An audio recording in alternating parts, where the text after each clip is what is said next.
প্রিয় দর্শকবৃন্দ, এখন আমরা অবস্থান করছি মিরপুর মডেল থানা। অগ্নিকাণ্ড হয়েছে, গাড়ি পুড়েছে।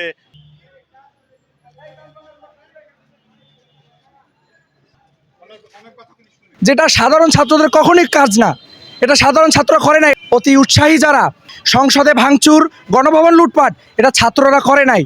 তারা অতি উৎসাহী হয়ে যারা আছে তারা এই ধরনের কাজকর্ম ঘটাচ্ছে, স্টিল নাও এখনও ঘটাচ্ছে তারা বিভিন্ন জায়গায়। আপনারা দেখছেন, এখন এগুলা আমরা প্রতিহত করার জন্য সাধারণ ছাত্ররা রাস্তায় নেমে এসেছি। জাতীয় সম্পদ এগুলো পরবর্তীতে আবার সংস্কার হবে। আমরা সাধারণ ছাত্র হিসেবে আমরা মাঠে আছি, থাকবো। আমরা মানুষের জানমালের নিরাপত্তা দিচ্ছি, দিব, ভবিষ্যতে দিব।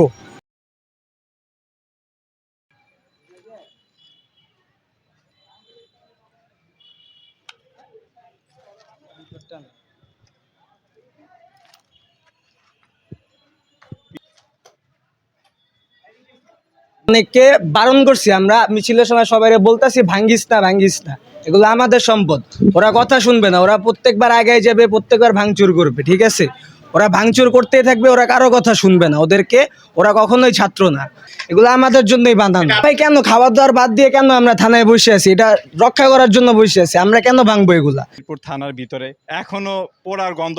দেশের এই সম্পদ স্টুডেন্টরা নষ্ট করতে চায় না।